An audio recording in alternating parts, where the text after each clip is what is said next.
Live shot there. That is the World Trade Center, and we have unconfirmed reports this morning that a plane has crashed into one of the towers. I saw the plane hit the building.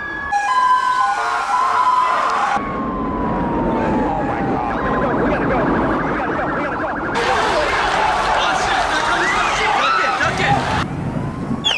I can hear you. The rest of the world hears you. And the people who knocked these buildings down will hear all of us soon.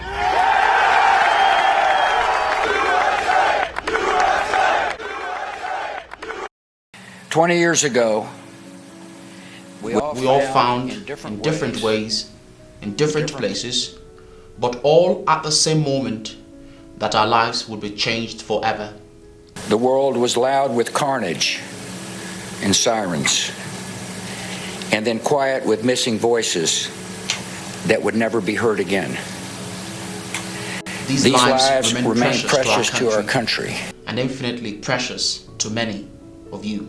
Today we remember your loss, we share your sorrow, and we honor the men and women that you have loved so long and so well. For those too young to recall that clear September day, it is hard to describe the mix of feelings we experienced. There was horror at the scale of destruction and awe at the bravery and kindness that rose to meet it. There was shock at the audacity of evil, and gratitude for the heroism and decency that opposed it, and the sacrifice of the first responders, and the mutual aid of strangers, and the solidarity of grief and grace. The actions of an enemy reveal the spirit of a people. and we were proud of our wounded nation. In these memories, the passengers and crew of Flight 93 must always have an honored place.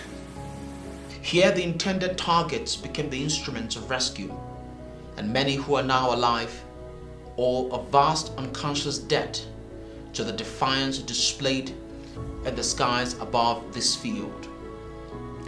It would be a mistake to idolize the experience of those terrible events. All that many people could see initially was the brute randomness of death. All that many could feel was unearned suffering.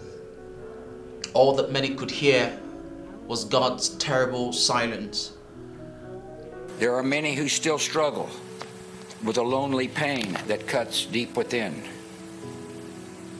In those fateful hours, we learned other lessons as well. We saw that Americans were vulnerable, but not fragile. That they possess a core of strength that survives the worst that life can bring. We learned that bravery is more common than we imagined, emerging with sudden splendor in the face of death. We vividly felt how every hour with our loved ones was a temporary and holy gift, and we found that even the longest days end. Many of us have tried to make spiritual sense of those events. There is no simple explanation for the mix of providence and human will that sets the direction of our lives, but comfort can come from a different sort of knowledge. After wandering long and lost in the dark, many have found they were actually walking step by step toward grace. As a nation, our adjustments have been profound. Many Americans struggle to understand why an enemy would hate us with so much zeal. The security measures incorporated into our lives are both sources of comfort and reminders of our vulnerability. And we have seen growing evidence that the dangers to our country can come not only across borders, but from violence that gathers within.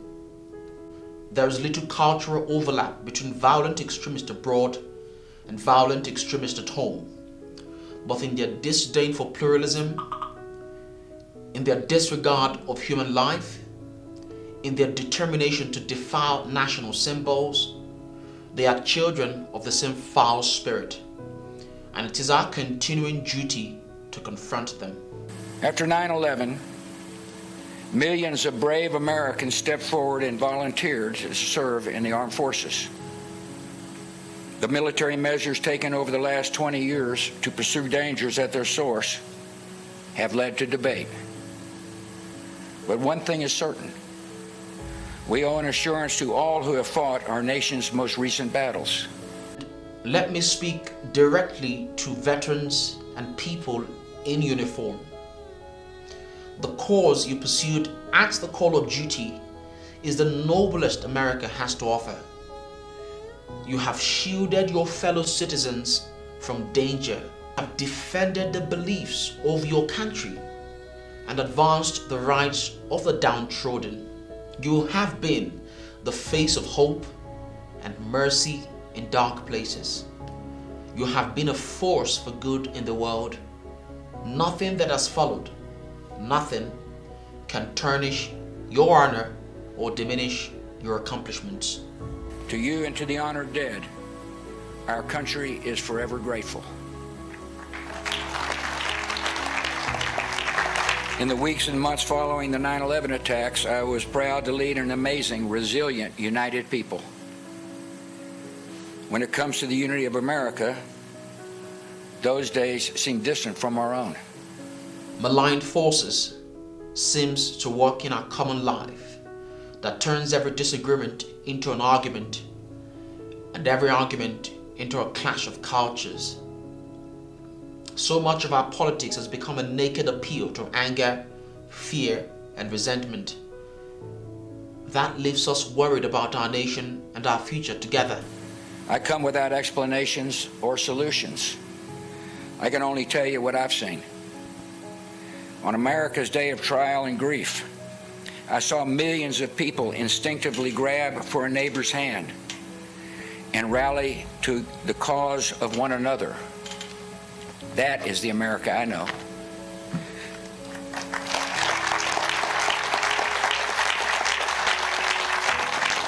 At a time when religious bigotry might have flowed freely, I saw Americans reject prejudice and embrace people of Muslim faith. That is the nation that I know.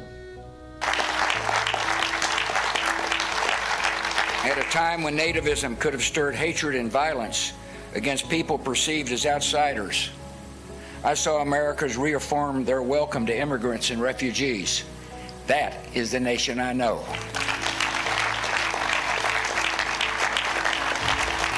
At a time when some viewed the rising generation as individualistic and decadent, I saw young people embrace an ethic of service and rise to selfless action.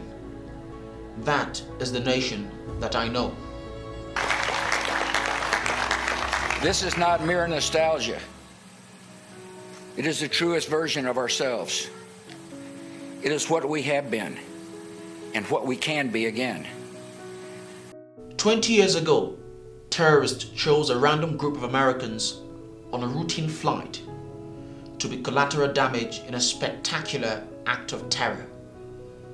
The 33 passengers and 7 crew of Flight 93 could have been any group of citizens selected by fate, and in a sense, they stood in for us all. The terrorists soon discovered that a random group of Americans is an exceptional group of people facing an impossible circumstance.